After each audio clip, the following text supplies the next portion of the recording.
Hi, ഇന്ന് day 7. അപ്പോൾ ഏഴാമത്തെ ഈ ക്ലാസ്സില്, നീറ്റിന്റെ ക്രാഷ് ക്ലാസ്സില് നമ്മൾ ഇന്ന് പഠിക്കാൻ പോകുന്നത് നമ്മുടെ ഫിസിക്സിലെ 11th ക്ലാസ്സിലെ, അതായത് +1 ഫസ്റ്റ് ടെക്സ്റ്റിലെ last chapter, that is gravitation. So gravitation കൂടെ എടുക്കുമ്പോൾ നമ്മുടെ ആ ഫസ്റ്റ് ടെക്സ്റ്റ് അങ്ങ് തീരുകയാണ്. നമ്മൾ ഓർഡറിലാണ് പോയിക്കൊണ്ടിരിക്കുന്നത്. അപ്പൊ +1 തീർത്തിട്ടേ +2 ടോപ്പിക്സിലേക്ക് പോകത്തുള്ളൂ. അപ്പൊ കുറച്ചുപേര് കമന്റ് ബോക്സ് ചോദിച്ചിട്ടുണ്ടായിരുന്നു. അപ്പൊ അതുകൊണ്ട് ഓർത്തിരിക്കുക, നമ്മൾ ഓർഡറിലാണ് പോയിക്കൊണ്ടിരിക്കുന്നത്. +1 തീർന്നാൽ ഉടനെ തന്നെ +2 ക്ലാസ്സസും കാണും. എല്ലാ ചാപ്റ്റേഴ്സും കവർ ചെയ്യുന്നതായിരിക്കും. ഓക്കെ, സോ നമുക്ക് ഗ്രാവിറ്റേഷൻ എന്ന ചാപ്റ്ററിൽ എന്തൊക്കെയാണ് പഠിക്കാനുള്ളതെന്നും ഒപ്പം പ്രീവിയസ് ക്വസ്റ്റ്യൻസ് വേഗം ഒന്ന് നോക്കാം.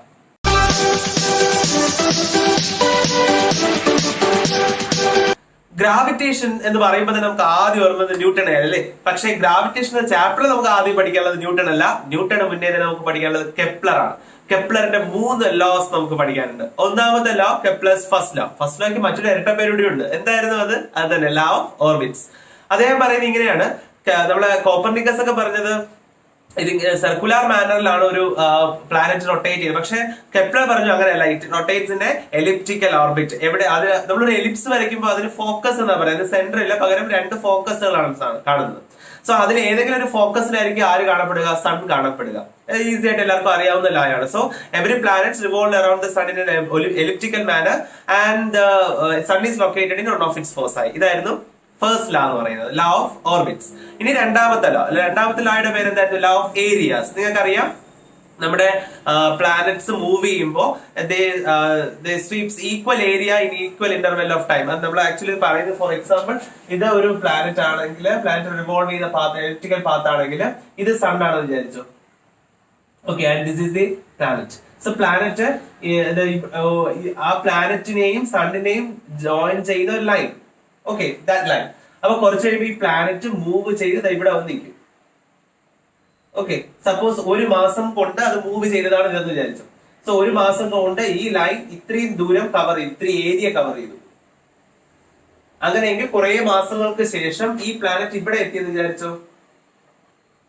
എങ്കിൽ അതേ 1 മാസം കൊണ്ട് അത് ട്രാവൽ ചെയ്യുന്നത് ഈ ഒരു ഡിസ്റ്റൻസ് ട്രാവൽ ചെയ്യും. ബിക്കോസ് സോ ദാറ്റ് അത് കവർ ചെയ്യുന്ന ഏരിയ, ഈ 2 സ്ഥലത്തുമുള്ള ഏരിയ സെയിം ആയിട്ട് നിലനിർത്താൻ വേണ്ടിയിട്ട്. ഓക്കെ, അപ്പൊ ഈ 1 മാസം കൊണ്ട് ഇവിടെ കവർ ചെയ്ത ഏരിയ തന്നെ ആയിരിക്കും അതേ സമയം കൊണ്ട്, അതായത് 1 മാസം ടൈം പീരീഡ് കൊണ്ട് അയാൾ മറ്റൊരു സ്ഥലത്തും കവർ ചെയ്യുന്നത്. So it covers equal area in equal interval of time. അപ്പൊ അതിനുവേണ്ടി എന്ത് ചെയ്യേണ്ടി വരും? ഇവിടെ പ്ലാനറ്റ് ഇത്രയും ദൂരം ട്രാവൽ ചെയ്യണ്ടേ, അപ്പൊ ഇവിടെ പ്ലാനറ്റ് വളരെ ഫാസ്റ്റ് ആയിട്ട് ട്രാവൽ ചെയ്യും. പക്ഷെ ഇവിടെ പ്ലാനറ്റ് വളരെ സ്ലോ ആയിട്ട് ആയിരിക്കും ട്രാവൽ ചെയ്യുന്നത്. അപ്പൊ ആ ഒരു ഒബ്സർവേഷനിൽ നിന്നാണ് ഈ ലോ ഉണ്ടാക്കിയെടുക്കുന്നത്, Kepler's second law. That is, the line joining the planet and the sun sweeps equal area in equal interval of time. ഇതിനെ വിളിക്കുന്ന പേരാണ് ലോ ഓഫ് ഏരിയാസ്. ഓക്കെ, അപ്പൊ delta A by delta T is a constant എന്നാണ് അതിന്റെ equation ആയിട്ട് വരുന്നത്. ഇനി മൂന്നാമത്തെ ലോയ്ക്ക് ലോ ഓഫ് പീരീഡ്സ് എന്നുകൂടി ഒരു പേരുണ്ട്. ലോ പറയുന്നത് ഇങ്ങനെയാണ്, the square of time period of A planet is directly proportional two cube of semi major axis. അത് അറിഞ്ഞൂടാത്ത ആരുമില്ലാന്ന് തോന്നുന്നു. അതായത് ഒരു എലിപ്സിന് 2 ആക്സിസാണുള്ളത്, ഒന്ന് മേജർ ആക്സിസ്, ഒന്ന് മൈനർ ആക്സിസ്. മേജർ ആക്സിസിന്റെ പകുതിക്ക് എന്ത് പേര് കൊടുക്കാം? മേജർ ആക്സിന്റെ പകുതിയല്ലേ ഇത്. അപ്പൊ മേജർ ആക്സിന്റെ പകുതിക്ക് നമുക്ക് എന്ത് പേര് കൊടുക്കാം? Semi major axis. സെമി എന്ന് വെച്ചാൽ പകുതി എന്നല്ലേ അർത്ഥം. അപ്പൊ മേജർ ആക്സിസിന്റെ പകുതി സെമി മേജർ ആക്സിസ്. ആ സെമി മേജർ ആക്സിസിനാണ് നമ്മൾ എ എന്ന സിമ്പൽ കൊടുക്കുന്നത്. അപ്പൊ പറയുന്നത് ഇങ്ങനെയാണ്, the square of time period of A planet. Time period എന്ന് പറഞ്ഞാൽ എന്താ? ഒരു പ്ലാനറ്റ് റൊട്ടേറ്റ്, ഒരു റെവല്യൂഷൻ കംപ്ലീറ്റ് എടുക്കുന്ന ടൈം. സോ അതിന്റെ സ്ക്വയർ എന്ന് പറയുന്നത്, square of time period of A planet is directly proportional two cube of semi major axis. ഈ സെമി മേജർ ആക്സിസിന്റെ ക്യൂബിന് ഡയറക്ട്ലി പ്രൊപ്പോർഷണൽ ആയിരിക്കും. അപ്പൊ ഇതൊക്കെയാണ് കെപ്ലേഴ്സിന്റെ ആദ്യ നിയമങ്ങളിൽ നമുക്ക് പഠിക്കാനുള്ളത്. ഇത് കഴിഞ്ഞാൽ നമ്മൾ പഠിക്കുന്നതാണ് നമ്മുടെ ന്യൂട്ടൺ. ഓക്കെ, ന്യൂട്ടന്റെ ഏറ്റവും പ്രധാനപ്പെട്ട നിയമം, ദാറ്റ് ഈസ് ഗ്രാവിറ്റേഷന്റെ യൂണിവേഴ്സൽ ലോ ഓഫ് ഗ്രാവിറ്റേഷൻ. അവിടെ നമ്മൾ കുഞ്ഞു ക്ലാസ്സുകളിലെ പഠിക്കുന്ന ഒരു ഇക്വേഷൻ ഉണ്ട് അല്ലെ.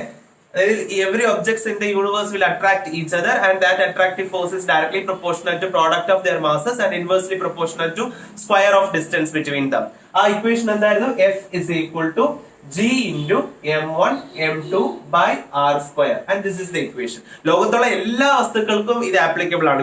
ലോകമല്ല, യൂണിവേഴ്സൽ. അതുകൊണ്ടാണ് യൂണിവേഴ്സൽ ലോ എന്ന് വിളിക്കുന്നത്. വളരെ റെയർ ആയിട്ട് കുറച്ച് യൂണിവേഴ്സൽ ലോസ് നമുക്കുള്ളൂ. അതിലൊരു ഏറ്റവും പ്രധാനപ്പെട്ട ആളാണ് ന്യൂട്ടൺസ് ലോ ഓഫ് ഗ്രാവിറ്റേഷൻ. അപ്പോ ഈ ഇക്വേഷൻ ആർക്കും അറിയാതില്ലല്ലോ. അപ്പൊ ഇതാണ് നമ്മൾ ഉപയോഗിക്കുന്ന G F is equal to G. ഇതിൽ ജി എന്താണ്? ഗ്രാവിറ്റേഷണൽ കോൺസ്റ്റന്റ് ആണ്. ഓക്കെ, അതും യൂണിവേഴ്സൽ ആണ്, യൂണിവേഴ്സൽ ഗ്രാവിറ്റേഷണൽ കോൺസ്റ്റന്റ് ആണ്. ഓക്കെ, അത്രയൊക്കെയാണ് നമുക്ക് ആ ലോയിൽ പറയാനായിട്ടുള്ളത്. പിന്നെ വരുന്ന ടോപ്പിക് ആണ് ആക്സിലറേഷൻ ഡ്യൂ ടു ഗ്രാവിറ്റി. അപ്പൊ നമുക്കറിയാം, ഒരു ഒബ്ജക്റ്റിനെ നമ്മൾ ഫ്രീ ഫോൾ ചെയ്ത് കഴിഞ്ഞാൽ, ഇവിടെ നമ്മൾ ജസ്റ്റ് മുകളിൽ നിന്ന് ഡ്രോപ്പ് ചെയ്ത് കഴിഞ്ഞാൽ അത് സ്പീഡ് കൂടിയാണ് താഴേക്ക് വരുന്നത്. അപ്പൊ താഴേക്ക് സ്പീഡ് കൂടുന്നുവെങ്കിൽ അവിടെ ഒരു ആക്സിലറേഷൻ ഉണ്ടെന്നല്ലേ അർത്ഥം. കാരണം സ്പീഡ് ചേഞ്ച് ചെയ്യണമെങ്കിൽ ആക്സിലറേഷൻ കൊടുക്കണം. നമ്മൾ വണ്ടി ഓടിക്കുമ്പോൾ സ്പീഡ് ചേഞ്ച് ചെയ്യാൻ ആക്സിലറേഷൻ കൊടുക്കണമല്ലോ. അപ്പൊ അതേപോലെ ഈ ഒരു ബോളിന്റെ അല്ലെങ്കിൽ ഒബ്ജക്റ്റിന്റെ സ്പീഡ് കൂടുന്നുവെങ്കിൽ സ്വാഭാവികമായിട്ട് അവിടെ ആക്സിലറേഷൻ ഉണ്ട്. ആരായി പിടിച്ചു വലിച്ച് ആക്സിലറേഷൻ കൊടുക്കുന്നത്? നമ്മുടെ ഗ്രാവിറ്റി. സോ ഗ്രാവിറ്റേഷണൽ ഫോഴ്സ് പിടിച്ച് വലിക്കുമ്പോൾ ഉണ്ടാകുന്ന acceleration, that is called acceleration due to gravity. നമുക്ക് എല്ലാവർക്കും അറിയാം, നമ്മുടെ എർത്തിന്റെ average acceleration due to gravity എന്ന് പറയുന്നത് 9.8 മീറ്റർ/സെക്കൻഡ് ആണ്. എന്നാൽ ഇതിന് വേരിയേഷൻ ഉണ്ടാകും അല്ലെ. ഏറ്റവും പ്രധാനപ്പെട്ട ഡെറിവേഷൻ ആയിരുന്നു, ഓർമ്മയുണ്ടല്ലോ. സോ ആക്സിലറേഷൻ ഡ്യൂ ടു ഗ്രാവിറ്റിയുടെ വേരിയേഷൻ വിത്ത് ഹൈറ്റും വിത്ത് ഡെപ്തും രണ്ട് മേജർ ഡെറിവേഷൻസ് ആണ്. ഭാഗ്യം നമുക്ക് ഡെറിവേഷൻസ് ഒന്നും വേണ്ട, only we have to study the equations. So equations എങ്ങനെയായിരുന്നു അതിനകത്ത്? വിത്ത് ഹൈറ്റ് ആണെങ്കിൽ ഹൈറ്റ്, അതായത് നമ്മുടെ എർത്തിന്റെ സർഫസിൽ നിന്ന് മുകളിലേക്ക് നമ്മൾ പോകുമ്പോൾ അവിടെ acceleration due to gravity G dash കാണുന്ന formula G into 1 - 2h by r എന്നതായിരുന്നു formula. Okay, G dash is equal to G into 1 - 2h by r. ഇതാണ് ഫോർമുല. പക്ഷെ അതേസമയം വിത്ത് ഡെപ്ത് ആണെങ്കിൽ G dash is equal to G into 1 - h by r. This is the formula. Clear ആയല്ലോ നിങ്ങൾക്ക്? അപ്പൊ height വെച്ചിട്ടുള്ള വേരിയേഷനും പഠിച്ചു വെച്ചോളണം, ഡെപ്ത് വെച്ചിട്ടുള്ള വേരിയേഷനും പഠിച്ചു വെച്ചോളണം. ഇത് സാധാരണഗതിയിൽ ഈ ഒരു ബേസിൽ നിന്ന് സാധാരണ എൻട്രൻസിന് 1-2 ക്വസ്റ്റ്യൻസ് ചോദിക്കാൻ ചാൻസ് ഉള്ളതാണ്. അപ്പൊ അത് ആ ഫോർമുലയിൽ നന്നായിട്ട് ബൈ ഹാർട്ട് ചെയ്ത് കഴിഞ്ഞാൽ നിങ്ങൾക്ക് ഈസി ആയിട്ട് വർക്ക്ഔട്ട് ചെയ്യാൻ പറ്റും. ഇനി നമുക്ക് പഠിക്കാനുള്ള 2 വേർഡുകളാണ്. ഒന്നെന്ന് പറയുന്നത് ഗ്രാവിറ്റേഷണൽ പൊട്ടൻഷ്യൽ, ഒന്ന് ഗ്രാവിറ്റേഷണൽ പൊട്ടൻഷ്യൽ എനർജി. ഓക്കെ, നമ്മൾ മറ്റേ ഇലക്ട്രോസ്റ്റാറ്റിക്സിനകത്ത് ഇതുപോലെ 2 വേർഡ്സ് പഠിക്കുന്നുണ്ട്, അതുപോലെ തന്നെയാണ് ഇവിടെ. സോ ആ 2 ഫോർമുലകൾ മാത്രം ഒന്ന് ഓർത്തിരിക്കുക. ഗ്രാവിറ്റേഷണൽ പൊട്ടൻഷ്യൽ എനർജി കാണുന്ന formula U is equal to -gmm by r. Okay, -gmm by r ഉം അതേസമയം പൊട്ടൻഷ്യൽ ആണ് കാണുന്നതെങ്കിൽ -gm by r എന്ന ഫോർമുല വരും. ഞാനൊരു ഫോർമുല പറയാൻ മറന്നു. എന്തായിരുന്നു അത്? ആക്സിലറേഷൻ ഡ്യൂ ടു ഗ്രാവിറ്റി കാണുന്ന ജനറൽ ഇക്വേഷൻ. സിമ്പിൾ ആണ് സാധനം. G is equal to gm by r square. എല്ലാവർക്കും അറിയായിരിക്കും ഇത്. So acceleration due to gravity കാണുന്ന ജനറൽ ഇക്വേഷൻ ആണ് G is equal to gm by r square. ഇതിന്റെയാണ് ഡെറിവേഷൻ ആയിട്ട് പിന്നെ നമ്മൾ വേരിയേഷൻസ് നോക്കുന്നത്. എല്ലാവർക്കും അറിയാലോ അല്ലേ? G is equal to gm by r square. അല്ലാതെ നമ്മൾ ഇപ്പൊ പറഞ്ഞ ഫോർമുലകൾ, ഒന്ന് യൂണിവേഴ്സലിന്റെ ഗ്രാവിറ്റേഷൻ പൊട്ടൻഷ്യൽ എനർജി കാണുന്ന ഫോർമുല -gmm by r ഉം പിന്നെ പൊട്ടൻഷ്യൽ കാണുന്ന ഫോർമുല -gm by r. നമ്മുടെ പൊട്ടൻഷ്യൽ ഇൻഫിനിറ്റിയിൽ എത്രയാണ്? ഇൻഫിനിറ്റിയിൽ പൊട്ടൻഷ്യൽ എനർജി എത്രയാണ്? It is 0. ഓക്കെ, ഇൻഫിനിറ്റിയിൽ പൊട്ടൻഷ്യൽ എനർജി എത്രയായിരിക്കും? 0 ആയിരിക്കും, മറക്കരുത്. The highest value of potential energy എവിടെയാണ്? അതും ഇൻഫിനിറ്റിയിലാണ്. ഇൻഫിനിറ്റിയിൽ 0 അല്ല, അങ്ങനെയല്ല. ഇവിടെ ആക്ച്വലി ഇക്വേഷൻ നോക്കിയാൽ മൈനസ് ആണ് അല്ലെ. സോ മൈനസിന്റെ ഏറ്റവും വലിയ വാല്യൂ ആണ് 0 എന്ന് പറയുന്നത്, ആണല്ലോ. 0 കഴിഞ്ഞാൽ പിന്നെ പോസിറ്റീവ് വാല്യൂസ് ആയിട്ട് അത് മാറും. അപ്പൊ മൈനസ് വാല്യൂസ് കൂടിയാണ് 0 ആകുന്നത്. 0 ഈസ് ദി മാക്സിമം വാല്യൂ. അതുകൊണ്ട് തന്നെ ആ മാക്സിമം വാല്യൂ എവിടെയാണ്? ഇൻഫിനിറ്റിയിലാണ്. അപ്പൊ പൊട്ടൻഷ്യൽ എനർജി, ഗ്രാവിറ്റേഷൻ പൊട്ടൻഷ്യൽ എനർജിയുടെ ഹയസ്റ്റ് വാല്യൂ ഇൻഫിനിറ്റിയിലാണ്. പിന്നെ നമ്മൾ ഓർത്തിരിക്കേണ്ടത് ഈ എസ്കേപ്പ് വെലോസിറ്റി എന്ന് പറയുന്ന ഒരു ഇമ്പോർട്ടന്റ് ടേം ഇതിനകത്തുണ്ട്. സോ എന്തായിരുന്നു എസ്കേപ്പ് വെലോസിറ്റി? നമ്മുടെ ഒരു പ്ലാനറ്റിന്റെ അട്രാക്റ്റീവ് ഫീൽഡിൽ നിന്നും ഗ്രാവിറ്റേഷൻ ഫോഴ്സിൽ നിന്നും ആ ഒബ്ജക്റ്റിന് ആ ഫീൽഡ് വിട്ട് പുറത്തു പോകണമെങ്കിൽ എത്ര വെലോസിറ്റിയിൽ നമ്മൾ എറിയണമോ അതിനെ പറയുന്ന പേരാണ്, അല്ലെ എത്ര വെലോസിറ്റി നമ്മൾ അതിനെ പ്രൊപ്പൽ ചെയ്യണമോ അതിനെ പറയുന്ന പേരാണ് എസ്കേപ്പ് വെലോസിറ്റി. നമ്മൾ ചിലരെയൊക്കെ സ്വഭാവം കാണുമ്പോൾ തോന്നുന്നു അല്ലെ ഭൂമിയെ എടുത്ത് വെളിയെറിയാൻ. അങ്ങനെ നിങ്ങൾക്ക് ഒരാളെ വെളിയിൽ എറിയണമെങ്കിൽ അയാളെ നമ്മൾ എറിയേണ്ട സ്പീഡ്, വെലോസിറ്റി, അതിനെയാണ് നമ്മൾ എന്തെന്ന് വിളിക്കുന്നത്? Escape velocity. എത്രയാ എർത്തിന്റെ എസ്കേപ്പ് വെലോസിറ്റി? 11.2 km/s. അത്രയും വേഗത്തിൽ നിങ്ങൾക്ക് ഒരാൾ എറിയാൻ സാധിച്ചാൽ അയാൾ എവിടെ പോകും? ഭൂമിക്ക് പുറത്തു പോകും. നിങ്ങൾ ചിലപ്പോൾ ചന്ദ്രയാൻ അല്ലെങ്കിൽ മംഗൾയാൻ പ്രോജക്റ്റ് ഒക്കെ കാണും. അതിന്റെയൊക്കെ വാർത്ത കേൾക്കുമ്പോൾ നിങ്ങൾ കേട്ടിട്ടുണ്ട്, അത് ആ റോക്കറ്റ് അല്ലെങ്കിൽ vehicle it reach escape velocity. അപ്പൊ പതുക്കെ അത് എസ്കേപ്പ് വെലോസിറ്റിയിലേക്ക് എത്തും. എസ്കേപ്പ് വെലോസിറ്റിയിൽ എത്തിയാൽ മാത്രമേ അതിന് എർത്തിൽ നിന്നും പുറത്തേക്ക് പോകാനായിട്ട് സാധിക്കും. മൂണിന്റെ എസ്കേപ്പ് വെലോസിറ്റി എന്ന് പറയുന്നത് 2.4 km/s. വളരെ കുറവാണ്. വളരെ കുറവായതുകൊണ്ടാണ് അവിടെ എസ്കേപ്പ് വെലോസിറ്റി വളരെ കുറവായതുകൊണ്ടാണ് മൂണിൽ അറ്റ്മോസ്ഫിയർ പോസിബിൾ ആകാത്തത്. പിന്നെ നമുക്ക് ഈ എസ്കേപ്പ് വെലോസിറ്റി കാണുന്ന ഡെറിവേഷൻ വേണ്ട, just we have to study the equations.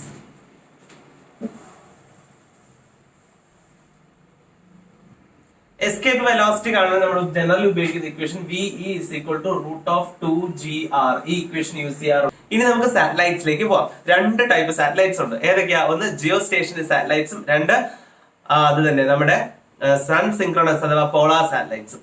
So geo station satellites എന്ന് പറയുമ്പോൾ എർത്തിനോടൊപ്പം റൊട്ടേറ്റ് ചെയ്യും. അതായത് എർത്തിന്റെ നേരെ ഒരു ഇപ്പൊ ഇന്ത്യ ആണെന്ന് വിചാരിച്ചു, ആ ഇന്ത്യയുടെ നേരെ മുകളിൽ നിന്ന് കഴിഞ്ഞാൽ ഇന്ത്യ, അതായത് ഭൂമി കറങ്ങുമ്പോൾ അതിനോടൊപ്പം കറങ്ങും. അപ്പൊ സ്വാഭാവികമായിട്ട് അയാൾ എപ്പോഴും ഒരു ഇന്ത്യയെ മാത്രം ഇങ്ങനെ നോക്കി നിൽക്കുന്ന ഒരു പ്ലാനറ്റ് ആയിട്ട് മാറും. അതുകൊണ്ട് ഒരു ജോഗ്രഫിക്കൽ ഏരിയക്ക് അത് ലോക്കലൈസ്ഡ് ആയിരിക്കും. That is why it is called geo stationary. ഒരു ജോഗ്രഫിക്കൽ ഏരിയക്ക് അത് സ്റ്റേഷനറി ആയിരിക്കും. അതാണ് ജിയോ സ്റ്റേഷനറി സാറ്റലൈറ്റ്സ് എന്ന് പറയുന്നത്. അപ്പൊ ജിയോ സ്റ്റേഷനറി സാറ്റലൈറ്റ്സിന്റെ ടൈം പീരീഡ് എത്രയാ? കറങ്ങി വരാൻ എടുക്കുന്ന ടൈം ദാറ്റ് ഈസ് 24 hours. കാരണം എർത്ത് ഒരു പ്രാവശ്യം റൊട്ടേറ്റ് ചെയ്യാൻ 24 hours അല്ലേ എടുക്കുന്നത്. സെയിം തന്നെയായിരിക്കും നമ്മുടെ geo stationary satellites. Polar satellites എന്ന് പറയുമ്പോൾ ഈ ഒരു മാനർ, അതായത് നോർത്ത് പോൾ സൗത്ത് പോൾ ആ ഒരു മാനറിലാണ് റൊട്ടേറ്റ് ചെയ്യുന്നത്. അത് കൂടുതൽ നമ്മൾ സീസണൽ വേരിയേഷൻ, സീസൺസിനെ കുറിച്ച് പഠിക്കാനൊക്കെ വേണ്ടിയിട്ടാണ് യൂസ് ചെയ്യുന്നത്. പക്ഷേ നമ്മൾ ജിയോ സ്റ്റേഷൻ സാറ്റലൈറ്റ്സ് എന്തിനാണ് യൂസ് ചെയ്യുന്നത്? That is for tele communication purpose. അങ്ങനെയൊക്കെയുള്ള കാര്യങ്ങൾക്കാണ് ജിയോ സ്റ്റേഷനറി സാറ്റലൈറ്റ്സ് യൂസ് ചെയ്യുന്നത്. അപ്പോൾ നമ്മുടെ ഇൻസാറ്റ് സീരീസ് ഒക്കെ അതിനകത്താണ് വരുന്നത്. ഇനി നമുക്ക് നമ്മുടെ സാറ്റലൈറ്റ്സിന്റെ അല്ലെങ്കിൽ പ്ലാനറ്റ്സിന്റെ, സാറ്റലൈറ്റ്സിനാണ് കൂടുതൽ ഈ ഫോർമുലാസ് യൂസ് ചെയ്യുന്നത്. അപ്പൊ അതിന് വേണ്ടിയിട്ടുള്ള ടൈം പീരീഡ്, എനർജി, വെലോസിറ്റി, ഇതിന്റെയൊക്കെ ഫോർമുലകൾ എന്താണെന്ന് നോക്കാം. സാറ്റലൈറ്റ് ഒരു ഓർബിറ്റിൽ കിടന്ന് കറങ്ങുമ്പോൾ ഉള്ള വെലോസിറ്റി നമ്മൾ വിളിക്കുന്ന പേരാണ് ഓർബിറ്റൽ വെലോസിറ്റി. ഓർബിറ്റൽ വെലോസിറ്റി കാണാൻ നമ്മൾ ഉപയോഗിക്കുന്ന formula V is equal to VO എന്ന് റെപ്രസെന്റ് ചെയ്യും. Orbital velocity is equal to √GM by R plus H. So √GM/R+H എന്ന ഫോർമുല ആയിരിക്കും നമ്മളിവിടെ യൂസ് ചെയ്യുന്നത്. അത് ഓർബിറ്റൽ വെലോസിറ്റി ആണ്. എന്നാൽ ഈ ഓർബിറ്റിൽ കിടന്ന് കറങ്ങുമ്പോൾ അതിനൊരു കറങ്ങുന്നതിനൊരു ടൈം പീരീഡ് കാണുമല്ലോ, ടൈം. സോ ഒരു റെവല്യൂഷൻ കംപ്ലീറ്റ് എടുക്കുന്ന ടൈമാണ് ടൈം പീരീഡ്. അപ്പൊ ആ ടൈം പീരീഡ് കാണാൻ നമ്മൾ ഉപയോഗിക്കുന്ന formula T is equal to 2π into R plus H the whole raised to 3/2 divided by √GM. So ഈ ഫോർമുല ഉപയോഗിച്ച് നിങ്ങൾക്ക് ടൈം പീരീഡ് കണ്ടുപിടിക്കാൻ പറ്റും. ഇനി ഈ കിടന്ന് കറങ്ങുന്ന ഓരോ സാറ്റലൈറ്റ്സിനും അതിന്റേതായിട്ടുള്ള ഒരു എനർജി കാണും. So what is the energy? ആ എനർജി കാണാൻ നമ്മൾ ഉപയോഗിക്കുന്ന formula E is equal to -GMM by R plus H into 2. Okay. അപ്പോ E is equal to -GMM by 2 into R plus H. ഈ ഫോർമുലയുടെ ടോട്ടൽ എനർജി കാണാൻ വേണ്ടിയിട്ട് നമ്മൾ യൂസ് ചെയ്യുന്നത് ആരുടെ? സാറ്റലൈറ്റ്സിന്റെ. അപ്പോ ഇതൊക്കെയാണ് ഈ ചാപ്റ്ററിനകത്ത് വരുന്ന മേജർ ടോപ്പിക്കുകൾ എന്ന് പറയുന്നത്. ഏകദേശം എല്ലാം ഈസി ആയിട്ടുള്ള ടോപ്പിക്സ് ആയിരുന്നു. അപ്പോൾ ഇനി നമുക്ക് ഈ ചാപ്റ്ററിൽ നിന്ന് പ്രീവിയസ്ലി ചോദിച്ചിട്ടുള്ള ക്വസ്റ്റ്യൻസ് എന്തൊക്കെയാണെന്ന് വേഗം നോക്കാം. First question: if the mass of sun were 10 times smaller and the universal gravitational constant were 10 times larger in magnitude, which of the following is not correct? അപ്പോൾ ഇവിടെ പറഞ്ഞിരിക്കുന്നത് mass of sun were 10 times smaller. അപ്പോൾ സണ്ണിന്റെ mass 10 times ചെറുതായി. Okay. And the universal gravitational constant were 10 times larger in magnitude. അപ്പോ നേരത്തെ G ആയിരുന്നത്, gravitation constant G ആയിരുന്നത് ഇപ്പൊ 10G ആയിട്ട് മാറിയിട്ടുണ്ട്. So gravitation will increase. So ഇതിന് ഗ്രാവിറ്റേഷൻ കോൺസ്റ്റന്റ് വാല്യൂ ഇൻക്രീസ് ആയി. അപ്പൊ ഇതിനനുസരിച്ച് ഇവിടെ തന്നിരിക്കുന്ന ഓപ്ഷൻസ് കാണുമ്പോൾ തന്നെ നമുക്കറിയാം നമുക്ക് ആക്സിലറേഷൻ ഡ്യൂ ടു ഗ്രാവിറ്റി ഇപ്പൊ എന്തായി എന്നുള്ളത് കണ്ടുപിടിക്കണം. സോ നമുക്കറിയാം G is equal to GM/R². ഇതാണല്ലോ ജനറൽ ഇക്വേഷൻ എന്ന് പറയുന്നത്. സോ ഇതില് വ്യത്യാസം വന്നിരിക്കുന്നത് M എന്ന് പറഞ്ഞാൽ എർത്തിന്റെ മാസാണ്. അപ്പൊ അതിന് യാതൊരു മാറ്റവും ഇവിടെ സംഭവിച്ചിട്ടില്ല. റേഡിയസ് ഓഫ് എർത്ത് ആണ്, അതിന് യാതൊരു കാര്യവും മാറ്റവും വന്നിട്ടില്ല. അപ്പൊ G മാറി. G നേരത്തെ വെറും G ആയിരുന്നത് ഇപ്പോൾ 10G ആയിട്ട് മാറിയിട്ടുണ്ട്. So it is 10G. So new G dash എന്ന് പറയുന്നത് it will B 10 times of the previous G ആണല്ലോ. ബിക്കോസ് GM/R² എന്ന് പറയുന്നതാണ് previous G. So G dash will be 10G. That means acceleration due to gravity ഭയങ്കരമായിട്ട് കൂടി നമ്മളെ ഭൂമി ഭയങ്കരമായിട്ട് പിടിച്ചു നിർത്തിയിരിക്കുകയാണ്. അപ്പൊ അങ്ങനെയെങ്കിൽ ഇവിടെയുള്ള ഓപ്ഷൻസ് ഓരോന്നായിട്ട് നമുക്ക് നോക്കാം.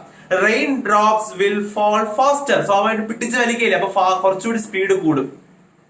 Walking on the ground would become more difficult because അത്രയും ഫോഴ്സ് ഉണ്ട്. സോ നമുക്ക് നടക്കുന്നത് അത്ര ഈസി ആകില്ല. Then time period of a simple pendulum on the earth would decrease. സ്വാഭാവികമായിട്ട് ടൈം പീരീഡ് ഓഫ് പെൻഡുലം കാണുന്ന formula T is equal to 2π into √L/G എന്നാണ്. So that is inversely proportional ആണ് G ക്ക്. അപ്പൊ ഇവിടെ G ഇവിടെ എന്ത് ചെയ്തു? G കൂടുതലായി. G കൂടുതലാകുമ്പോൾ സ്വാഭാവികമായിട്ടും നമ്മുടെ ടൈം പീരീഡ് എന്ത് ചെയ്യും? കുറയും. കാരണം ഇൻവേഴ്സ്ലി പ്രൊപ്പോർഷൻ. അപ്പൊ G കൂടിയപ്പോൾ ടൈം പീരീഡ് കുറയും. So that is A true statement.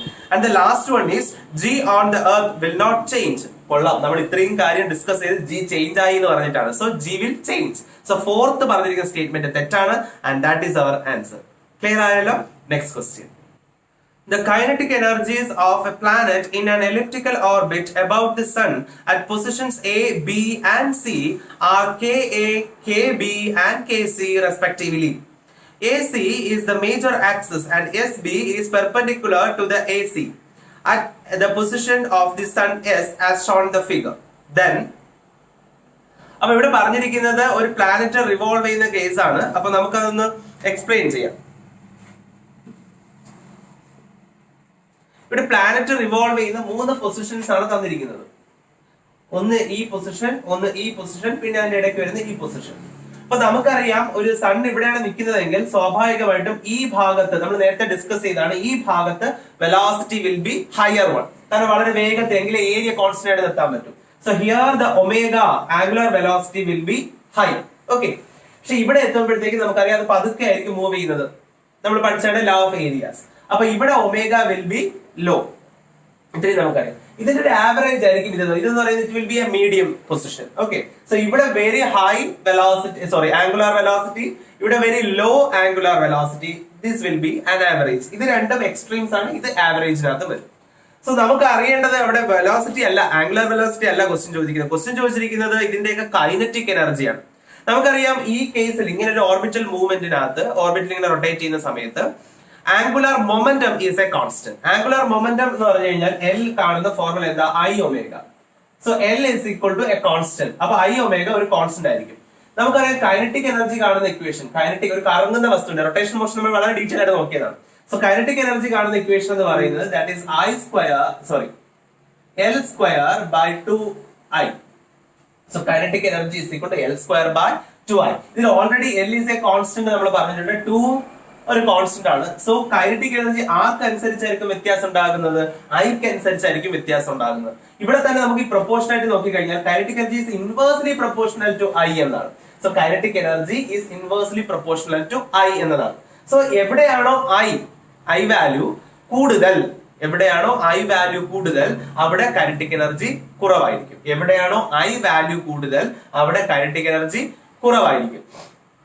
I value ഒമേഗയും ഇൻവേഴ്സ്ലി പ്രൊപ്പോർഷണൽ ആണ്. So I is inversely proportional to omega. അപ്പൊ എവിടെയാണോ ഒമേഗ കൂടുതൽ അവിടെ ഐ വാല്യൂ കുറവായിരിക്കും. അപ്പൊ നമുക്കറിയാം ഇവിടെ ഒമേഗ ഹൈ ആണ്. അതായത് ഇത് ഏതാ പൊസിഷൻ? ക്വസ്റ്റ്യൻ തന്നിരിക്കുന്നത് this is the position A and this is position B and this is position C.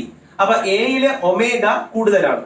Omega കൂടുതലാണെങ്കിൽ അത് ഐക്ക് ഇൻവേഴ്സ്ലി പ്രൊപ്പോർഷണൽ ആണ്, കൈനറ്റിക് എനർജിക്ക് ഡയറക്ട്ലി പ്രൊപ്പോർഷൻ. അപ്പൊ നമുക്ക് ഇവിടുന്ന് ഒരു കാര്യം മനസ്സിലാക്കാം, കൈനറ്റിക് എനർജിയും ഒമേഗയും ഡയറക്ട്ലി പ്രൊപ്പോർഷൻ ആയിരിക്കും. അതായത് ഒമേഗ കൂടുതലാണെങ്കിൽ അവിടെ കൈനറ്റിക് എനർജിയും കൂടുതലായിരിക്കും. So kinetic energy of A will be higher than. ഇനി ഏറ്റവും ഒമേഗ കുറവ് എവിടെയാ വരുന്നത്? ഏറ്റവും ഒമേഗ കുറവ് വരുന്നത് ഇവിടെ. അപ്പൊ അവിടെ കൈനറ്റിക് എനർജി കുറവായിരിക്കും. So kinetic energy of at C will be the smallest one. ഏറ്റവും കുറവ് അവിടെ ആയിരിക്കും. സ്വാഭാവികമായിട്ട് ആവറേജ് ഒമേഗ വരുന്നത് എവിടെയാ? ഇവിടെ ബിയിലാണ്. അപ്പൊ അവിടത്തത് ഇതിന്റെ ഇടയിലായിരിക്കും വരിക. So kinetic energy at A will be greater than kinetic energy at B than C. അപ്പൊ സിയിൽ ഒമേഗ കുറവ്, അപ്പൊ kinetic എനർജിയും കുറവ്. Then ഇവിടെ ഒമേഗ കൂടുതൽ, അപ്പൊ kinetic എനർജിയും കൂടുതൽ. നമുക്കറിയാം kinetic energy half mv square velocity. ഇവിടെ നമ്മൾ അതിന് പകരം ആംഗുലർ വെലോസിറ്റി. അപ്പൊ അത് പ്രൊപ്പോർഷണൽ ആണെന്നാണ് നമ്മളിവിടെ എടുത്തത്. സോ അങ്ങനെ വരുമ്പോഴത്തേക്കും അങ്ങനെ ഓപ്ഷൻ അവിടെ ഉണ്ടോ? ഉണ്ട്. That is A second option. That is KA is greater than KB than KC. So that is our answer. Second one is the answer. Next question. Starting from the center of Earth, having radius r, the variation of g, that is acceleration due to gravity, is shown by. ഇതൊരു 2-3 പ്രാവശ്യം repeat ചെയ്തിട്ടുള്ള question ആണ്. ഓർത്തിരിക്കുക, സെന്ററിൽ നിന്നും എർത്തിന്റെ surface വരെ gravitational acceleration due to gravity എന്ന് പറയുന്നത് it is proportional to R ആണ്. ഓക്കെ, വെൻ അതായത് സെന്ററിൽ നിന്ന് 0 r is equal to 0 മുതൽ small letter r is equal to r വരെ, അതായത് ഭൂമിയുടെ സെന്ററിൽ നിന്നും അതിന്റെ സർഫസ് വരെ ആറിന്റെ വാല്യൂ ഇത് അവിടെ എത്തുമ്പോൾ r is equal to r ആയിട്ട് മാറും. സോ അത് വരെ ഇവിടെ r is equal to 0. അപ്പൊ ഇത് 0 മുതൽ r വരെ gravitational acceleration due to gravity is directly proportional to r. അപ്പൊ സ്വാഭാവികമായിട്ട് നമ്മൾ ഗ്രാഫ് വരയ്ക്കുമ്പോൾ എങ്ങനെ വരും? ഗ്രാഫ് വരയ്ക്കുമ്പോൾ ആ r എന്ന് പറയുന്ന വാല്യൂ വരെ അതുവരെ ഇറ്റ് ഈസ് ഡയറക്ട്ലി പ്രൊപ്പോർഷണൽ. അതിനുശേഷം g is inversely proportional to r square ആണ്, gm by r square. So അങ്ങനെയെങ്കിൽ ഗ്രാഫ് സ്ക്വയർ ഇൻവേഴ്സ്ലി പ്രൊപ്പോർഷണൽ, സ്ക്വയറിന്റെ ഇൻവേഴ്സ്ലി പ്രൊപ്പോർഷണൽ അല്ല. അപ്പൊ ഇങ്ങനെ ആയിരിക്കും ഗ്രാഫ് വരിക. സോ ഈ മോഡലിൽ ഒരു ഗ്രാഫ് നമുക്ക് അവിടെ ഉണ്ടോ? ഉണ്ട്. That is the fourth one. So that is our answer. Clear ആയല്ലോ പറഞ്ഞത്? ഇതൊന്ന് ഓർത്ത് വെച്ചേക്കണം. ഇത് റിപ്പീറ്റ് ചെയ്തിട്ടുള്ള ക്വസ്റ്റ്യൻ ആണ്. ഓക്കെ, അങ്ങനെയെങ്കിൽ next question. A body weighs 200 Newton on the surface of the earth. How much will it weigh halfway down to the center of the earth? അപ്പൊ ഇവിടെ ക്വസ്റ്റ്യൻ പറഞ്ഞിരിക്കുന്നത് ഒരാളുടെ വെയിറ്റ് 200 ന്യൂട്ടൺ ആണ്. അപ്പോ mg is equal to 200 newton. Weight എന്ന് പറയുന്നത് mg ആണ്. പിന്നെ എന്താ പറഞ്ഞിരിക്കുന്നത്? ഇയാളുടെ weight how much it will weigh എന്നാണ്. അപ്പോ ഇയാളുടെ വെയിറ്റ് എങ്ങനെ മാറും എന്നാണ് ചോദിച്ചിരിക്കുന്നത്. അപ്പൊ പുതിയ വെയിറ്റ് നമുക്ക് കണ്ടുപിടിക്കണം. പക്ഷെ അയാൾ ഇപ്പൊ എവിടെ നിൽക്കുന്നത്? ഭൂമിയിൽ നിന്ന് കുഴിച്ച് എവിടെ പോയി? പകുതി ദൂരത്തിലെത്തി. അതായത് ഫുൾ അങ്ങ് താഴെ സീറോയിലേക്ക് എത്തിയില്ല, സെന്ററിൽ എത്തിയില്ല, അതിന്റെ പകുതിയിൽ ഒന്ന് നിൽക്കുകയാണ്. അപ്പോ ഇവിടെ പുതിയ ജി ഡാഷ് നമുക്കൊന്ന് കണ്ടെത്തണം. ഇപ്പൊ അയാൾ അനുഭവിക്കുന്ന ആക്സലേഷൻ ഡ്യൂ ടു ഗ്രാവിറ്റി എത്ര? നമുക്കറിയാം ഡെപ്തിലേക്ക് പോയി കഴിഞ്ഞാൽ പിന്നെ നമ്മൾ ജി കാണാൻ ഉപയോഗിക്കുന്ന formula G into 1 minus h by R എന്ന് പറയുന്ന ഫോർമുലയാണ്. സ്വാഭാവികമായിട്ടും നമുക്ക് ഇവിടെ G into 1 minus h by R. h എത്രയാണ് പറയുന്നത്? ഹാഫ് ദ വേ എന്നാണ് പറയുന്നത്. That is r by 2. So you can write 1 minus r by 2 by r. സ്വാഭാവികമായിട്ട് r r ക്യാൻസൽ ആകും. Then 1 minus 1 by 2. ഒന്നിൽ നിന്ന് വരെ പോയാൽ എത്ര? Balance half. So g by 2 is the answer. അപ്പൊ ന്യൂ g ഡാഷ് എന്ന് പറയുന്നത് g by 2 എന്ന് കിട്ടി. ഇവിടെ നമുക്ക് പുതിയ വെയിറ്റ് കണ്ടുപിടിക്കാം. അപ്പൊ പുതിയ weight that is new mg dash എന്ന് പറയുന്നത് m into g by 2 ആയിരിക്കും. mg ഓൾറെഡി എത്രയും നമ്മൾ കണ്ടുപിടിച്ച് വെച്ചിട്ടുണ്ട്? 200. So is equal to 200 by 2. The answer is 100 Newton. So 100 Newton എന്ന് പറഞ്ഞൊരു ഓപ്ഷൻ അവിടെ ഉണ്ടോ? ഉണ്ട്. That is the fourth option, 100 Newton. So that is our answer. Clear ആയോ പറഞ്ഞത്? Next question. The work done to raise a mass m from the surface of the earth to a height h which is equal to the radius of earth is. നല്ലൊരു question ആണത്. ഒരു നല്ലൊരു മോഡലാണ്. ആ type questions നമ്മൾക്ക് ഒരുപാട് workout ചെയ്യേണ്ടതാണ്. അപ്പൊ ഇവിടെ പറഞ്ഞിരിക്കുന്നത് ഒരു വസ്തു എർത്ത് സർഫസിൽ നിന്നും എർത്തിന്റെ അതേ റേഡിയസിലേക്ക് നമ്മൾ കൊണ്ടുപോവുകയാണ്. അങ്ങനെ നമ്മൾ കൊണ്ടുപോകുമ്പോൾ ചെയ്യുന്ന വർക്ക് ഡൺ എത്ര എന്നതാണ്. നോക്കൂ, നമ്മൾ ചെയ്യുന്ന വർക്ക് ഡൺ എന്ന് പറയുന്നത് പൊട്ടൻഷ്യൽ എനർജിയുടെ ഡിഫറൻസിന് ഈക്വൽ ആയിരിക്കും. സോ അങ്ങനെയെങ്കിൽ നമുക്ക് ഇവിടെ ഒരു കാര്യം എഴുതാം. പൊട്ടൻഷ്യൽ എനർജി കാണുന്ന ഫോർമുല നമുക്ക് എല്ലാവർക്കും അറിയാം. U is equal to minus gmm by r എന്നതാണ്. That is on the earth surface. ഇപ്പൊ ഒരു h ഹൈറ്റ് കൂടി എക്സ്ട്രാ കയറിയിട്ടുണ്ട്. അപ്പൊ പുതിയ u ഡാഷ് എന്ന് പറയുന്നത് minus gmm by r plus h എന്നാണ്. പക്ഷെ ക്വസ്റ്റ്യനിൽ പറഞ്ഞിട്ടുണ്ട് ഈ h എന്ന് പറയുന്നത് എത്രയാണ്? വീണ്ടും ഒരു എക്സ്ട്രാ ഒരു r ആണ്. So you can write r plus r. What is r plus r? 2r. So you can write 2r. So difference in this potential energy എന്ന് പറയുന്നത് work done equal ആയിരിക്കും. So work done is equal to u dash minus u, that is minus gmm by 2r minus gmm by r. സ്വാഭാവികമായിട്ട് ഈ minus എന്താകും? Plus ആയിട്ട് മാറും. അപ്പോ minus gmm by r 2r plus gmm by r. You can also write അങ്ങനെ വേണമെന്നില്ല കേട്ടോ. ഞാൻ പിന്നെ മനസ്സിലാകില്ലെങ്കിൽ പറഞ്ഞത് gmm by r minus gmm by 2r. നോക്കൂ, ഇതൊരു ഫുൾ ടേമിൽ നിന്നും അതിന്റെ ഹാഫ് മൈനസ് ചെയ്യണം അല്ലെ? ഇതൊരു ഫുൾ ടേം, അതിന്റെ പകുതിയാണിത്. സോ ഫുള്ളിൽ നിന്ന് പകുതി കുറച്ചാൽ പകുതി ആയിരിക്കും ആൻസർ ആയിട്ട് കിട്ടുക. So the answer is gmm by 2r എന്ന്. ഈ ക്വസ്റ്റ്യൻ ഓപ്ഷൻസ് നോക്കുമ്പോൾ അറിയാം, ഇവിടെ നമുക്ക് small letter g acceleration due to ഗ്രാവിറ്റിയുടെ ടേംസിലാണ് ഇതെല്ലാം വന്നിരിക്കുന്നത്. നമുക്കറിയാം g is equal to gm by r square. സ്വാഭാവികമായിട്ട് ഈ r square ഇങ്ങോട്ട് വന്നു കഴിഞ്ഞാൽ gr square is equal to gm. അപ്പൊ നമുക്കിവിടെ gm ഉണ്ട്. അപ്പൊ gm എന്നതിന് പകരം you can write gr square. So substitute ചെയ്യുമ്പോൾ w is equal to gr square into m by 2r എന്ന് വരും. ഈ r ഈ r ക്യാൻസൽ ആകും. The remaining m then g then r divided by 2. അങ്ങനെ ഓപ്ഷൻ അവിടെ ഉണ്ടല്ലോ, mgr by 2 എന്ന് പറഞ്ഞിട്ട് ഉണ്ട്. That is the third option, half mgr. എല്ലാം ഒന്നേനല്ലോ, ഹാഫ് mgr തന്നെയാണ് mgr by 2 എന്ന് പറയുന്നത്. So that is our answer. Clear ആയല്ലോ നിങ്ങൾക്ക്? അങ്ങനെയെങ്കിൽ next question. The acceleration due to gravity at a height of 1 kilometer above the earth is the same as at a depth d below the surface of earth. Then okay, ഇവിടെ ചോദിച്ചിരിക്കുന്നത് എർത്തിന്റെ സർഫസിൽ നിന്നും 1 kilometre മുകളിൽ നിൽക്കുമ്പോൾ ഉള്ള acceleration due to ഗ്രാവിറ്റിയും എർത്തിന്റെ താഴേക്ക് ഒരു d distance travel ചെയ്യുമ്പോൾ ഇതേ വാല്യൂ തന്നെ ആയിരിക്കണം നമ്മുടെ ആക്സിലറേഷൻ ഡ്യൂ ടു ഗ്രാവിറ്റിക്കും വരേണ്ടത്. എങ്കിൽ താഴോട്ടുള്ള ഡെപ്ത് എത്ര പോകുമ്പോഴാണ് ഇത് ആ മുകളിൽ 1 കിലോമീറ്റർ മുകളിൽ നിൽക്കുമ്പോൾ ആക്സലറേഷൻ ഡ്യൂ ടു ഗ്രാവിറ്റിക്ക് ഈക്വൽ ആകുന്നത്? ഇതാണ് ക്വസ്റ്റ്യൻ. അപ്പൊ നമുക്കറിയാം വിത്ത് ഹൈറ്റും വിത്ത് ഡെപ്തും ഉള്ള ഇക്വേഷൻസ് ആണ് നമുക്ക് ഇവിടെ വേണ്ടത്. എന്താണ് നമ്മൾ എലിവേഷൻ അഥവാ ഹൈറ്റിലേക്ക് പോകുമ്പോൾ ജി ഡാഷ് കാണുന്ന formula? G dash is equal to G into 1 minus 2h by R എന്നതാണ്. എന്നാൽ ഡെപ്തിലേക്ക് പോകുമ്പോൾ അവിടെ ഉപയോഗിക്കുന്ന formula G into 1 minus h by R എന്നാണ്. ഇത് രണ്ടും ഈക്വൽ ആകുന്നത് എപ്പോൾ എന്നതാണ് ഇവിടുത്തെ ക്വസ്റ്റ്യൻ. അപ്പൊ സ്വാഭാവിക ഇക്വേഷൻസ് നോക്കിക്കേ, ഇത് ജി ഇത് ജി, ഇത് 1 ഇത് 1, ഇത് ആർ ഇത് ആർ. ഈക്വൽ ആകണമെങ്കിൽ അവിടെ ആകെ വ്യത്യാസം വന്നിരിക്കുന്ന ടേം അതാ, that is 2h. So 2h must be equal to h. h എന്ന് പറഞ്ഞാൽ ഇവിടെ എത്രയാണ്? അത് ഡെപ്ത് ആയിട്ട് മാറും അല്ലെ? So depth. So 2h must be equal to d. h already question പറഞ്ഞിട്ടുണ്ട് എത്ര ഹൈറ്റ് ആണ് നിൽക്കുന്നത്? 1 kilometre. So 2 into 1 kilometer is equal to d. So d is equal to എത്ര കിട്ടും? 2 kilometers. So 2 kilometer എന്ന് പറഞ്ഞൊരു ഓപ്ഷൻ അവിടെ ഉണ്ടോ? ഉണ്ട്. That is the third option. d is equal to 2 kilometer. Easy അല്ലേ അത്? So that is our question. അങ്ങനെയെങ്കിൽ next question. Two astronauts are floating in gravitational free space after having lost contact with their spaceship. The two will രണ്ട് ആസ്ട്രോനട്സ് ശൂന്യാകാശത്ത് നിൽക്കുകയാണ്. പെട്ടെന്ന് അവരുടെ connection അങ്ങ് വിട്ടുപോയി, അവർ രണ്ടിടത്തായി. എങ്കിൽ എന്ത് സംഭവിക്കും എന്നതാണ് ചോദ്യം. സ്വാഭാവികമായിട്ടും ഏതൊരു ഒബ്ജക്റ്റും യൂണിവേഴ്സിന്റെ ഏത് ഭാഗത്താണെങ്കിലും they will attract each other. Why? Because universal law of gravitation is there. So അതുകൊണ്ട് തന്നെ ആ രണ്ട് ആസ്ട്രോനട്സും എത്ര ദൂരം പോയാലും കുറച്ച് കഴിയുമ്പോഴത്തേക്ക് അടുത്തടുത്ത് വന്നോളും. സോ അങ്ങനെ ഒരു ഓപ്ഷൻ അവിടെ ഉണ്ടോ നോക്കൂ. Yes, that is the first option. Move towards each other and that is the right one. Clear ആയല്ലോ പറഞ്ഞത്? ഇപ്പൊ നിങ്ങൾ ക്ലിയർ ആയി കാണും ഈ ചാപ്റ്ററിൽ ചോദിക്കുന്ന ക്വസ്റ്റ്യൻസ് എന്തൊക്കെയാണെന്ന്. വളരെ ഈസി ചാപ്റ്റർ ആണ്, നല്ല രീതിയിൽ നമുക്ക് മാർക്ക് സ്കോർ ചെയ്യാം. 4-5 വർഷത്തെ അനാലിസിസ് മനസ്സിലായത് 2 ക്വസ്റ്റ്യൻസ് ആണ് ഈ ചാപ്റ്ററിൽ നിന്ന് സ്ഥിരം ചോദിച്ചുകൊണ്ടിരിക്കുന്നത്. സോ 2 ക്വസ്റ്റ്യൻ എന്ന് പറഞ്ഞാൽ നമുക്ക് 8 മാർക്കായി. അപ്പൊ അതുകൊണ്ട് തന്നെ നല്ല രീതിയിൽ പഠിച്ചെടുക്കുക, നല്ല രീതിയിൽ ആൻസർ ചെയ്യാൻ പറ്റുന്ന ചാപ്റ്റർ ആണ്. അപ്പോ ഇനി നമുക്ക് കെമിസ്ട്രിയും ബയോളജിയിലെ ഓരോ ചാപ്റ്റേഴ്സ് ഡിസ്കസ് ചെയ്യാം. അത് നെക്സ്റ്റ് പാർട്ട് വീഡിയോയിൽ. ഓക്കെ, അപ്പോ കൂടെ കാണണം. ക്ലാസ് ഇഷ്ടമായെങ്കിൽ കൂടെയുള്ള എല്ലാവർക്കും ഷെയർ ചെയ്യണം, സബ്സ്ക്രൈബ് ചെയ്യാൻ മറക്കരുത്. ഒപ്പം നീറ്റ് തീരുന്നവരെ നിങ്ങളും കൂടെ കാണണം, ഞാനും കൂടെ.